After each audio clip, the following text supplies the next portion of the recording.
ਆਮ ਤੌਰ ਦੇ ਉੱਤੇ ਤੁਸੀਂ ਪੀਰਾਂ ਦੀਆਂ ਮਜ਼ਾਰਾਂ ਬਹੁਤ ਦੇਖੀਆਂ ਨੇ, ਪਰ ਨਬੀਆਂ ਦੀ ਮਜ਼ਾਰ ਜਿਹੜੀ ਹੈਗੀ ਆ ਉਹ ਕਿਹਾ ਜਾਂਦਾ ਹੈ ਕਿ ਪੰਜਾਬ ਦੇ ਵਿੱਚ ਇਹ ਇਸੇ ਥਾਂ ਦੇ ਉੱਤੇ ਹੈ। ਇੱਥੇ ਇਹ 9 ਪੈਗੰਬਰਾਂ ਦੀਆਂ ਮਜ਼ਾਰਾਂ ਨੇ ਔਰ ਇਹ ਬਹੁਤ ਸਾਲ ਪੁਰਾਣੀਆਂ ਨੇ। 47 के बाद यहाँ कोई एक भी घर मुसलमानों का नहीं बचा।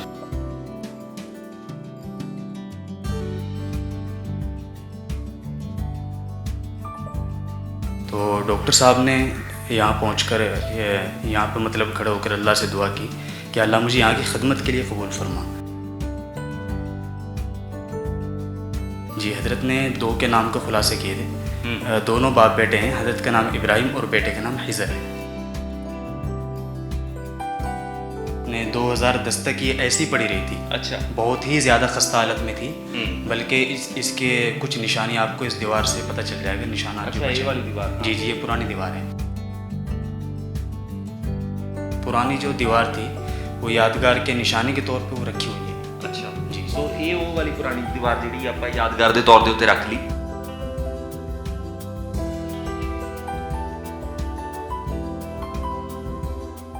ਸਤਿ ਸ਼੍ਰੀ ਅਕਾਲ, ਹਮਦਰਦ ਟੀਵੀ ਦੇਖ ਰਹੇ ਸਾਰੇ ਦਰਸ਼ਕਾਂ ਦਾ ਬਹੁਤ-ਬਹੁਤ ਸਵਾਗਤ ਹੈ। ਮੈਂ ਸ਼ੇਖਰ ਰਾਏ ਇਤਿਹਾਸਿਕ ਪਰਤਾਂ ਲੈ ਕੇ ਇੱਕ ਵਾਰੀ ਫੇਰ ਤੁਹਾਡੇ ਰੂਬਰੂ ਆ ਗਏ ਹਾਂ। ਸੋ ਇਸ ਸਪੈਸ਼ਲ ਐਪੀਸੋਡ ਦੇ ਵਿੱਚ ਅਸੀਂ ਤੁਹਾਨੂੰ ਲੈ ਕੇ ਆਏ ਪੰਜਾਬ ਦੇ ਪਿੰਡ ਬਰਾਸ ਦੇ ਵਿੱਚ। ਇਹ ਉਹ ਪਿੰਡ ਹੈ ਜਿਸ ਦਾ ਨਾਮ ਇਤਿਹਾਸ ਦੇ ਵਿੱਚ ਲਿਖਿਆ ਗਿਆ।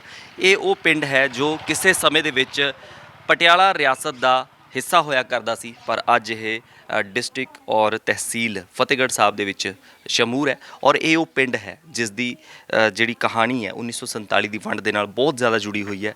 ਇਹ ਤੁਹਾਨੂੰ ਪਿੰਡ ਦੀ ਗੱਲ ਦੱਸ ਦਈਏ ਕਿ ਇਹ ਪਿੰਡ ਕਿਸੇ ਸਮੇਂ ਮੁਸਲਿਮ ਭਾਈਚਾਰੇ ਦਾ ਪਿੰਡ ਹੋਇਆ ਕਰਦਾ ਸੀਗਾ। ਸੋ 1947 ਦੇ ਵਿੱਚ ਵੰਡ ਦੇ ਸਮੇਂ ਇੱਥੋਂ ਸਾਰਾ ਜਿਹੜਾ ਮੁਸਲਿਮ ਭਾਈਚਾਰਾ ਹੈਗਾ ਉਹ ਮਾਈਗ੍ਰੇਟ ਕਰ ਗਿਆ ਪਾਕਿਸਤਾਨ ਦੇ ਵਿੱਚ, ਤੇ ਉਸ ਤੋਂ ਬਾਅਦ ਇੱਥੇ ਹੁਣ ਸਾਰੇ ਜਿਹੜੇ ਹੈ ਹਿੰਦੂ ਜਾਂ ਫਿਰ ਸਿੱਖ ਪਰਿਵਾਰ ਜਿਹੜੇ ਵਸਦੇ ਨੇ। ਇੱਥੇ ਕੋਈ ਵੀ ਹੁਣ ਮੁਸਲਿਮ ਭਾਈਚਾਰਾ ਨਹੀਂ ਹੈ। ਪਰ ਫਿਰ ਵੀ ਜੋ ਤੁਸੀਂ ਪਿੱਛੇ ਦੇਖ ਰਹੇ ਹੋ ਇਹ ਇੱਥੇ ਇੱਕ ਮਜ਼ਾਰ ਹੈ, ਔਰ ਇਹ ਮਜ਼ਾਰ ਕਿਸੇ ਪੀਰ ਬਾਬਾ ਦੀ ਦਰਗਾਹ ਜਾਂ ਮਜ਼ਾਰ ਨਹੀਂ ਹੈਗੀ। ਇਹ ਜਿਹੜੀ ਮਜ਼ਾਰ ਹੈ ਉਹ ਨਬੀਆਂ ਦੀ ਮਜ਼ਾਰ ਹੈ। ਨਬੀਆਂ ਦੀ ਯਾਨੀ ਕਿ ਜਿਹੜੇ ਪੈਗੰਬਰ ਹੋਇਆ ਕਰਦੇ ਨੇ।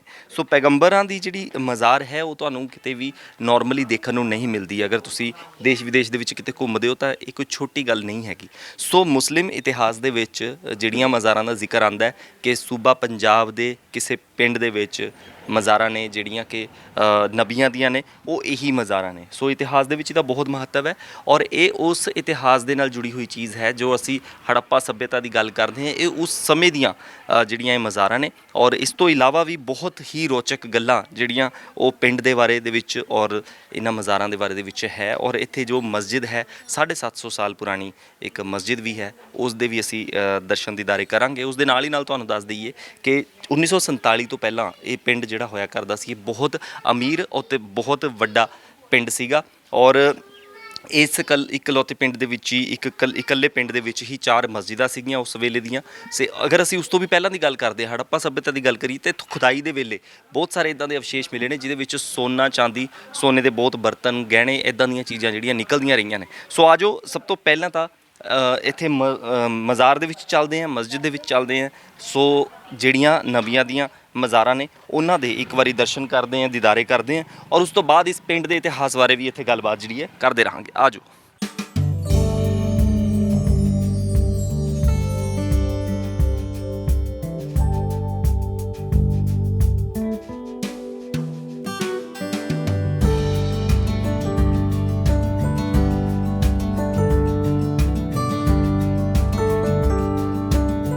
ਲੋ ਜੀ, ਹੁਣ ਅਸੀਂ ਪਿੰਡ ਬਰਾਸ ਦੇ ਉਸ ਇਤਿਹਾਸਿਕ ਸਥਾਨ ਦੇ ਉੱਤੇ ਪਹੁੰਚ ਗਏ ਹਾਂ ਜਿੱਥੇ ਬਾਰੇ ਕਾਫੀ ਗੱਲਾਂ ਜਿਹੜੀਆਂ ਅਸੀਂ ਕਰ ਰਹੇ ਸੀਗੇ।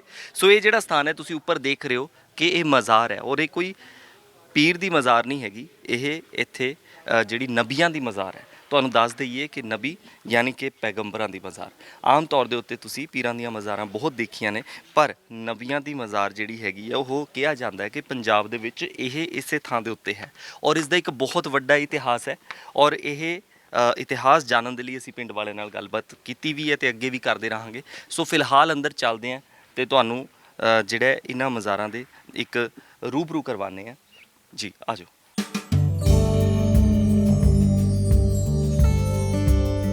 ਸੋ ਹੁਣ ਅਸੀਂ ਦਰਸ਼ਕੋ ਅੰਦਰ ਆ ਚੁੱਕੇ ਹਾਂ ਔਰ ਇੱਥੇ ਤੁਹਾਨੂੰ ਦਿਖਾਵਾਂਗੇ ਜੋ ਪੈਗੰਬਰਾਂ ਦੀਆਂ ਮਜ਼ਾਰਾਂ ਬਣੀਆਂ ਨੇ, 9 ਮਜ਼ਾਰਾਂ ਨੇ, ਉਹਨਾਂ ਦੇ ਪਹਿਲੇ ਇੱਕ ਵਾਰੀ ਤੁਹਾਨੂੰ ਜਿਹੜੇ ਆ ਦੀਦਾਰੇ ਕਰਾ ਦਿੰਦੇ ਆ।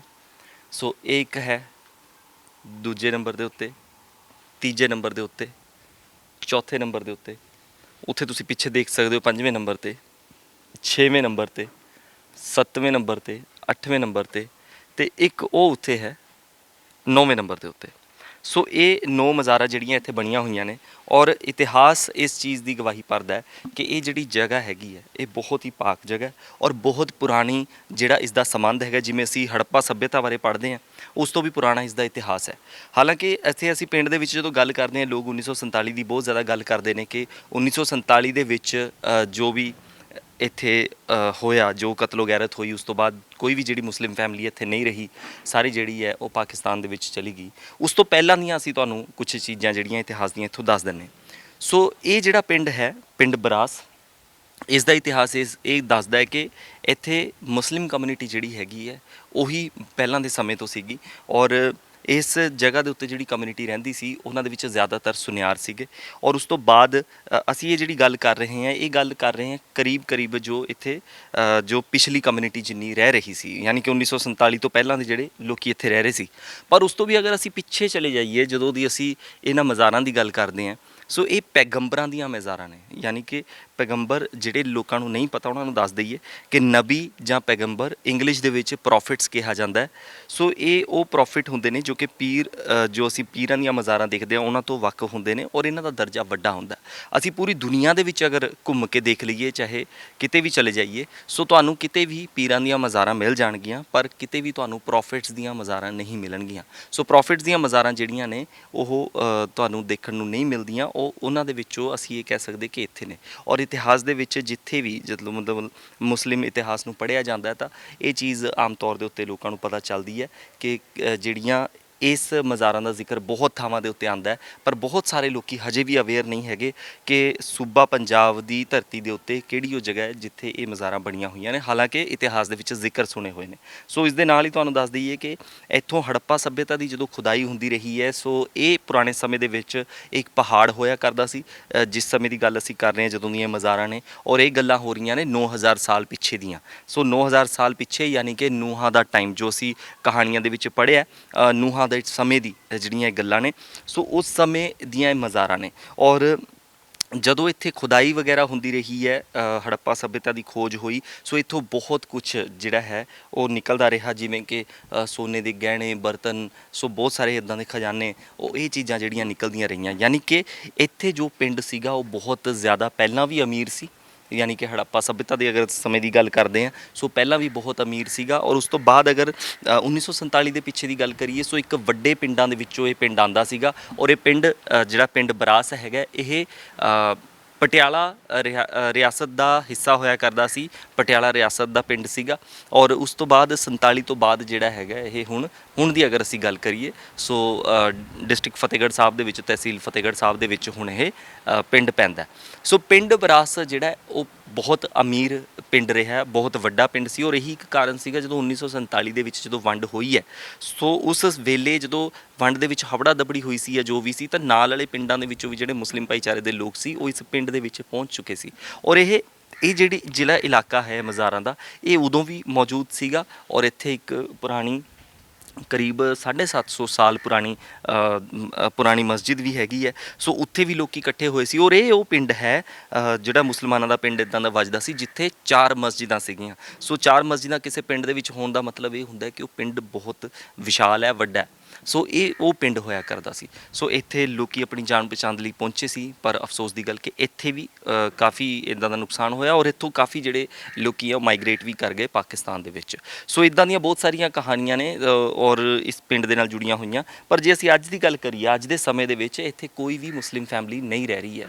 ਸੋ ਇਹ ਜਿਹੜੇ ਸਥਾਨ ਨੇ ਜਾਂ ਇੱਥੇ ਦੀਆਂ ਜਿਹੜੀ ਮਸਜਿਦਾਂ ਨੇ, ਉਹਨਾਂ ਨੂੰ ਡਾਕਟਰ ਮਹਿਬੂਬ ਨੇ ਜਿਹੜੇ ਕਿ ਉਹ ਉਹਨਾਂ ਨੂੰ ਇਹਨਾਂ ਨੂੰ ਸਾਰਿਆਂ ਨੂੰ ਮੈਨੇਜ ਕਰ ਰਹੇ ਨੇ। ਔਰ ਉਹਨਾਂ ਦੇ ਫਾਦਰ ਸਾਹਿਬ ਨੇ ਜਿਹੜੀ ਇਹ ਸ਼ੁਰੂਆਤ ਕੀਤੀ ਸੀਗੀ, ਜਿਹੜੀ ਚਾਰੋਂ ਪਾਸੇ ਤੁਸੀਂ ਇਹ ਫੈਂਸ ਦੇਖ ਰਹੇ ਹੋ, ਸੋ ਇਸ ਜਗ੍ਹਾ ਨੂੰ ਪ੍ਰੋਟੈਕਟ ਕਰਨ ਦੇ ਲਈ 94-93 ਦੇ ਲਗਭਗ ਉਹ ਸਮਾਂ ਸੀ ਜਦੋਂ ਉਹਨਾਂ ਨੇ ਸ਼ੁਰੂਆਤ ਕੀਤੀ ਸੀ, ਉਹੀ ਇਸ ਜਗ੍ਹਾ ਦੀ ਹੁਣ ਟੇਕ ਕੇਅਰ ਕਰ ਰਹੇ ਨੇ।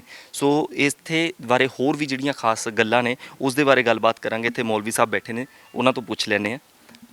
ਜੀ ਮੌਲਵੀ ਸਾਹਿਬ, ਅਸੀਂ ਮਜ਼ਾਰ ਦੇ ਉੱਤੇ ਆਏ, ਸੋ ਇੱਥੇ ਦੇ ਦੀਦਾਰੇ ਕਰਕੇ ਬਹੁਤ ਚੰਗਾ ਲੱਗਿਆ, ਪਰ ਕੁਝ ਗੱਲਾਂ ਅਸੀਂ ਤੁਹਾਡੇ ਤੋਂ ਵੀ ਜਾਣਨੀਆਂ ਚਾਹਾਂਗੇ। ਸੋ ਸਭ ਤੋਂ ਪਹਿਲਾਂ ਤਾਂ ਗੱਲ ਕਰ ਲੈਂਦੇ ਹਾਂ ਕਿ ਜੋ 1947 ਦੀ ਅਗਰ ਗੱਲ ਕਰੀਏ, ਸੋ 1947 ਤੋਂ ਬਾਅਦ ਸੁਣਨ ਦੇ ਵਿੱਚ ਆਇਆ ਕਿ ਇੱਥੇ ਕੋਈ ਵੀ ਮੁਸਲਿਮ ਭਾਈਚਾਰੇ ਦਾ ਜਿਹੜਾ ਫੈਮਿਲੀ ਨਹੀਂ ਰਹੀ ਹੈ, ਔਰ ਉਸ ਦੇ ਨਾਲ ਹੀ ਨਾਲ ਜਿੰਨੀ ਵੀ ਹੁਣ ਫੈਮਿਲੀਜ਼ ਨੇ ਇਹ ਸਾਰੀਆਂ ਮਾਈਗ੍ਰੇਟ ਹੋ ਕੇ ਹੀ ਇਸ ਜਗ੍ਹਾ ਦੇ ਉੱਤੇ ਆਈਆਂ ਨੇ। ਸੋ ਇਹਦੇ ਵਿੱਚ ਕਿੰਨੀ ਸੱਚਾਈ ਹੈ ਔਰ ਕੀ ਕੁਝ ਤੁਸੀਂ ਜਾਣਦੇ ਹੋ ਇਤਿਹਾਸ ਬਾਰੇ? जी जी, ये बिल्कुल यहाँ पर जो है 1947 में जो हालात आए थे, तो उस दौरान जो है तकरीबन सैयद और सुनारों का ये गांव था। तो ज़्यादातर यहाँ के जो लोग थे वो शिफ्ट हो गए थे। पाकिस्तान में एक जगह है लैलपुर, चक नंबर 64 में शिफ्ट हो गए थे। अच्छा। तो 47 के बाद यहाँ कोई एक भी घर मुसलमानों का नहीं बचा जी। तो 1994 में डॉक्टर निज़ामुद्दीन साहब मालेरकोटला वाले वो यहाँ पहुँचे, तो उन्होंने देखा कि यहाँ बहुत ज़्यादा खस्ता हालत थी, कब्रों के निशानात और चारदीवारी के निशानात मौजूद थे। अच्छा। जी जी जी। तो डॉक्टर साहब ने यहाँ पहुँचकर यहाँ पे मतलब खड़े होकर अल्लाह से दुआ की कि अल्लाह मुझे यहाँ की खिदमत के लिए कबूल फरमा।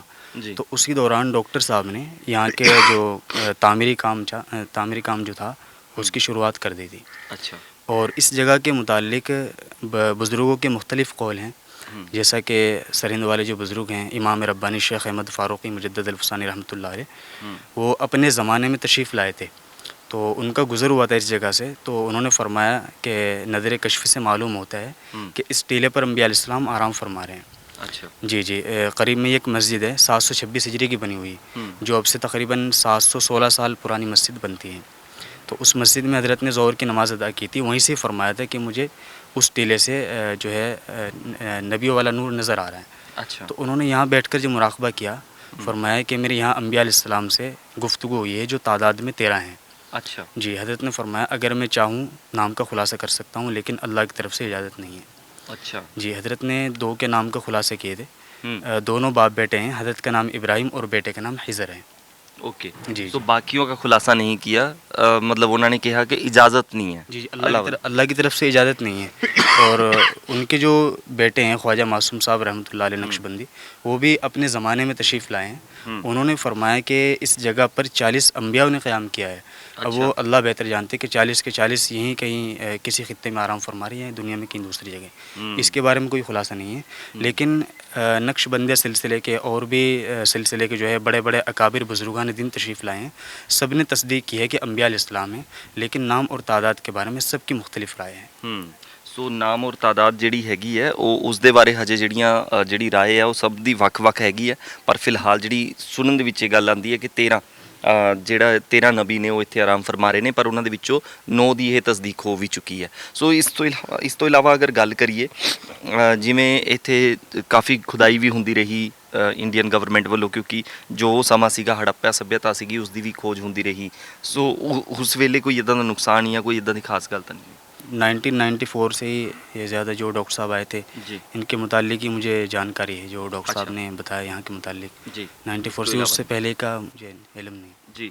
ਇਸ ਤੋਂ ਇਲਾਵਾ ਅਸੀਂ ਜਿਹੜਾ ਪਿੰਡ ਬਰਾਸ ਦੇ ਵਿੱਚ ਉਹਨਾਂ ਮਸਜਿਦਾਂ ਵੱਲ ਵੀ ਜਾਵਾਂਗੇ ਜਿਹੜੀਆਂ ਇਤਿਹਾਸਕ ਨੇ। 750 ਸਾਲ ਪੁਰਾਣੀ ਵੀ ਇੱਕ ਮਸਜਿਦ ਹੈਗੀ ਹੈ। ਸੋ ਇਹ ਤੁਸੀਂ ਜਿਹੜਾ ਨਜ਼ਾਰਾ ਇੱਕ ਵਾਰੀ ਫੇਰ ਤੋਂ ਦੇਖ ਸਕਦੇ ਹੋ। ਮੈਂ ਤੁਹਾਨੂੰ ਇਨਕਰੇਜ ਵੀ ਕਰਨਾ ਚਾਹਾਂਗਾ, ਜੇ ਤੁਸੀਂ ਆਲੇ ਦੁਆਲੇ ਦੇ ਇਲਾਕਿਆਂ ਵਿੱਚ ਰਹਿੰਦੇ ਹੋ, ਵੈਸੇ ਤਾਂ ਇੱਥੇ ਦੁਨੀਆ ਦੇ ਕੋਨੇ-ਕੋਨੇ ਤੋਂ ਲੋਕ ਆਉਂਦੇ ਨੇ ਔਰ ਇਹਨਾਂ ਮਜ਼ਾਰਾਂ ਦੇ ਦੀਦਾਰੇ ਕਰਨ ਦੇ ਲਈ। ਸੋ ਤੁਸੀਂ ਇੱਥੇ ਆ ਸਕਦੇ ਹੋ। ਬਹੁਤ ਹੀ ਅੱਛਾ ਸਕੂਨ ਭਰਿਆ ਤੁਹਾਨੂੰ ਮਹਿਸੂਸ ਹੋਏਗਾ ਇੱਥੇ, ਔਰ ਬਹੁਤ ਸਾਰੇ ਲੋਕੀ ਜਿਹੜੇ ਨੇ ਆਪਣੀਆਂ ਦੁਆਵਾਂ ਮੰਗਣ ਦੇ ਲਈ ਆਉਂਦੇ ਨੇ, ਅਰਦਾਸਾਂ ਲੈ ਕੇ ਆਉਂਦੇ ਨੇ। ਸੋ ਇੱਥੇ ਆ ਕੇ ਉਹ ਜਿਹੜੀ ਹੈ ਅਰਦਾਸਾਂ ਵੀ ਕਰਦੇ ਨੇ। ਸੋ ਇਸ ਲਈ ਵੀ ਤੁਸੀਂ ਇੱਥੇ ਆ ਸਕਦੇ ਹੋ। ਜੇ ਰੂਹ ਨੂੰ ਸਕੂਨ ਦੇਣ ਦੀ ਗੱਲ ਕੀਤੀ ਜਾਵੇ, ਸੋ ਉਹ ਵੀ ਤੁਹਾਨੂੰ ਇੱਥੇ ਜ਼ਰੂਰ ਮਹਿਸੂਸ ਹੋਏਗਾ।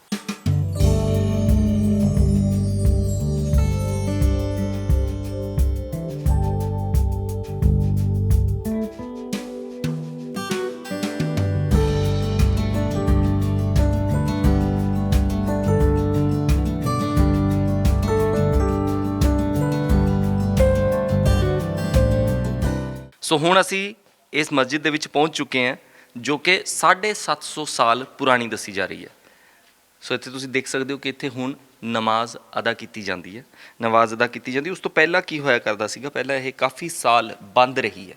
ਸੋ 750 ਸਾਲ ਪੁਰਾਣੀ ਇਹ ਮਸਜਿਦ ਹੈ। ਮੌਲਵੀ ਸਾਹਿਬ ਇੱਥੇ ਸਾਡੇ ਨਾਲ ਨੇ। ਮੌਲਵੀ ਸਾਹਿਬ, ਇਹ ਉਹੀ ਮਸਜਿਦ ਹੈਗੀ ਹੈ ਜਿੱਥੇ ਤੁਸੀਂ ਦੱਸ ਰਹੇ ਸੀਗੇ ਕਿ ਕੋਈ ਬਜ਼ੁਰਗ ਸੀ ਜਿਨ੍ਹਾਂ ਨੇ ਜੀ, ਜੀ, ਜੀ। ਪ੍ਰਾਰਥਨਾ ਕੀਤੀ ਸੀ ਔਰ ਉਹ ਉਸ ਤੋਂ ਬਾਅਦ ਉਹਨਾਂ ਨੂੰ ਪਤਾ ਲੱਗਿਆ ਸੀ ਕਿ ਇੱਥੇ ਨਾਲ ਨਬੀਆਂ ਦੀ ਜਿਹੜੀ ਮਜ਼ਾਰ ਹੈਗੀ। जी जी जी जी बिल्कुल, ये वही मस्जिद है जिसमें इमाम रब्बानी रहमतुल्लाह अलैह ने ज़ोहर की नमाज़ अदा की थी।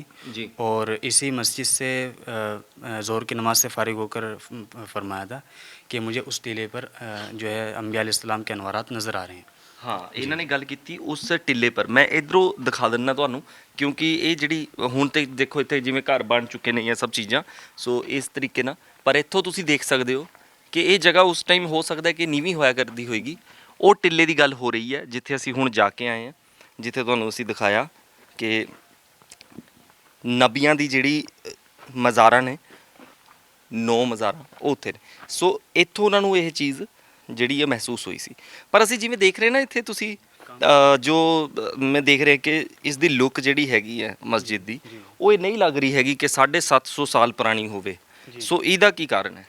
इसमें क्या है जी, देखो ये मस्जिद जो है 47 से हाँ। अपने 2010 तक ये ऐसी ही पड़ी रही थी। अच्छा। बहुत ही ज़्यादा खस्ता हालत में थी। हम्म। बल्कि इसके कुछ निशानी आपको इस दीवार से पता चल जाएगा, निशानात जो अच्छा, बचे ये वाली हैं। दीवार, हाँ। जी जी, ये पुरानी दीवार है। ਹਾਂ, और ਇਹਦੇ ਉੱਤੇ सामने- ਇਸ ਦੇ ਉੱਤੇ ਇੱਟਾਂ ਅਸੀਂ ਦੇਖ ਸਕਦੇ ਹਾਂ ਜੋ ਜੀ। ਪੁਰਾਣੇ ਸਮੇਂ ਦੀਆਂ ਇੱਟਾਂ ਹੋਇਆ ਕਰਦੀਆਂ ਸੀ। जी जी जी।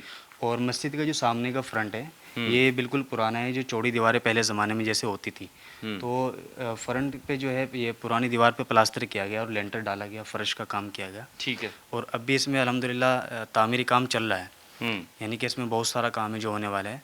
2010 में डॉक्टर साहब ने जो है इसमें यानी कि जो भी यानी कि काम होने वाला था, काम जी। करा कर नमाज शुरू करा दी थी अच्छा। वक्ती तौर पे। ਸੋ ਮੈਂ ਇਹ ਚੀਜ਼ ਦੇਖ ਰਿਹਾ ਵੀ ਕੁਝ ਜਿਹੜੀਆਂ ਇਤਿਹਾਸਕ ਚੀਜ਼ਾਂ ਹੁੰਦੀਆਂ ਪ੍ਰੋਟੈਕਟ ਕਰਨਾ ਵੀ ਜ਼ਰੂਰੀ ਹੈ, ਪਰ ਉਸ ਦੇ ਨਾਲ ਕਿਤੇ ਨਾ ਕਿਤੇ ਇਦਾਂ ਨਹੀਂ ਲੱਗਦਾ ਕਿ ਜੋ ਪੁਰਾਣੀ ਤਸਵੀਰ ਸੀਗੀ ਇਸ ਦੀ ਉਹ ਬਦਲ ਗਈ ਹੈ, ਯਾਨੀ ਕਿ ਉਹ ਚੀਜ਼ ਜਿਹੜੀਆਂ ਹੁਣ ਨਜ਼ਰ ਨਹੀਂ ਆ ਰਹੀ। जी जी। वो असल में क्या है कि इसका प्लास्टर लेंटर वगैरह होने के बाद ये यानी कि ऐसे हो गई है। बाकी एक पुरानी जो दीवार थी वो यादगार के निशानी के तौर पे वो रखी हुई है। ਅੱਛਾ ਜੀ, ਜੀ। ਸੋ ਇਹ ਉਹ ਵਾਲੀ ਪੁਰਾਣੀ ਦੀਵਾਰ ਜਿਹੜੀ ਆਪਾਂ ਯਾਦਗਾਰ ਦੇ ਤੌਰ ਦੇ ਉੱਤੇ ਰੱਖ ਲਈ। ਸੋ ਇੱਧਰ ਜਿਹੜਾ ਹੈ ਪੂਰਾ ਉਹਨੂੰ ਪ੍ਰੋਟੈਕਟ ਕਰ ਲਿਆ। ਜੀ। बल्कि एक पत्थर भी लगा हुआ है ऊपर, जिससे मालूम होता है कि 726 हिजरी की मस्जिद है, यानी कि 716 साल पुरानी। ਠੀਕ ਹੈ, ਉਹ ਪੱਥਰ ਵੀ ਅਸੀਂ ਜ਼ਰੂਰ ਦਿਖਾਵਾਂਗੇ ਦਰਸ਼ਕਾਂ ਨੂੰ। ਇੱਥੇ ਉੱਪਰ ਜਿਹੜਾ ਹੈ ਲੱਗਿਆ ਹੋਇਆ ਦੱਸ ਰਹੇ ਨੇ, ਜਿਹਦੇ ਉੱਤੇ ਇਹ ਲਿਖਿਆ ਹੋਇਆ ਕਿ ਇਹ 700 ਸਾਲ ਪੁਰਾਣੀ ਮਸਜਿਦ ਹੈ, ਯਾਨੀ ਕਿ ਉਸ ਦੇ ਉੱਤੇ ਕਿਹੜਾ ਈਸਵੀ लिखा हुआ है उस दे उत्ते? हिजरी लिखी हुई है सर, जो इस्लामिक हिजरी होती है वो लिखी हुई है। अच्छा। 726 हिजरी है, यानी कि अगर आज के वक्त से उनसे देखा जाए तो 716 साल पुरानी ये मस्जिद है। ਇਤਿਹਾਸ ਦੀਆਂ ਪਰਤਾਂ ਨੂੰ ਫਰੋਲਦਿਆਂ ਕਿੰਨੀਆਂ ਹੀ ਗੱਲਾਂ ਪੰਜਾਬ ਦੀ ਇਸ ਪਾਕ ਧਰਤੀ ਦੇ ਨਾਲ ਜੁੜੀਆਂ ਸਾਹਮਣੇ ਆਈਆਂ।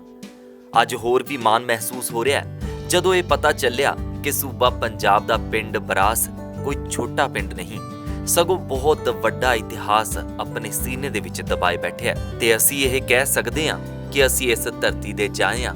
ਇਹ ਸਾਡੇ ਲਈ ਭਾਗਾਂ ਵਾਲੀ ਗੱਲ ਹੈ। ਨਾਲ ਹੀ ਨਾਲ ਥੋੜਾ ਅਫਸੋਸ ਵੀ ਹੋਇਆ। ਪਿੰਡ ਦੇ ਵਿੱਚ ਘੁੰਮ ਕੇ ਦੇਖਿਆ ਤਾਂ ਸਾਹਮਣੇ ਆਇਆ ਕਿ ਪਿੰਡ ਦੇ ਲੋਕਾਂ ਨੂੰ ਇਸ ਦੇ ਇਤਿਹਾਸ ਬਾਰੇ ਕੁਝ ਜ਼ਿਆਦਾ ਜਾਣਕਾਰੀ ਨਹੀਂ, ਕਿਉਂਕਿ ਪਿੰਡ ਦੇ ਵਿੱਚ ਰਹਿੰਦੇ ਸਾਰੇ ਹੀ ਲੋਕ 1947 ਦੀ ਵੰਡ ਤੋਂ ਬਾਅਦ ਇੱਥੇ ਆ ਕੇ ਵਸੇ ਨੇ। ਪਰ ਮੌਕੇ ਦੀਆਂ ਸਰਕਾਰਾਂ ਨੂੰ ਇਸ ਗੱਲ ਵੱਲ ਖਾਸ ਧਿਆਨ ਦੇਣਾ ਚਾਹੀਦਾ ਹੈ ਕਿ ਇਨ੍ਹਾਂ ਇਤਿਹਾਸਕ ਸਥਾਨਾਂ ਵੱਲ ਧਿਆਨ ਦੇਣਾ ਅਤੇ ਖਾਸ ਤੌਰ ਦੇ ਉੱਪਰ ਨੌਜਵਾਨ ਪੀੜ੍ਹੀ ਬੱਚਿਆਂ ਨੂੰ ਪੰਜਾਬ ਦੀ ਧਰਤੀ ਦੇ ਇਤਿਹਾਸ ਬਾਰੇ ਜਾਣੂ ਕਰਵਾਉਣਾ ਉਹਨਾਂ ਦੀ ਪਹਿਲੀ ਜ਼ਿੰਮੇਵਾਰੀ ਹੈ, ਤਾਂ ਕਿ ਰਹਿੰਦੀ ਦੁਨੀਆ ਤੱਕ ਪੰਜਾਬ ਦਾ ਮਹਾਨ ਇਤਿਹਾਸ ਜ਼ਿੰਦਾ ਰਹਿ ਸਕੇ। ਇਤਿਹਾਸਕ ਪਰਤਾਂ ਦੇ ਅਗਲੇ ਐਪੀਸੋਡ ਦੇ ਵਿੱਚ ਫਿਰ ਤੋਂ ਮੁਲਾਕਾਤ ਕਰਾਂਗੇ, ਕਿਸੇ ਹੋਰ ਇਤਿਹਾਸਕ ਜਗ੍ਹਾ ਦੇ ਦਰਸ਼ਨ ਦਿਦਾਰੇ ਕਰਾਂਗੇ। ਫਿਲਹਾਲ ਦਿਓ ਇਜਾਜ਼ਤ, ਦੇਖਦੇ ਰਹੋ ਹਮਦਰਦ ਟੀਵੀ। ਸਤਿ ਸ਼੍ਰੀ ਅਕਾਲ।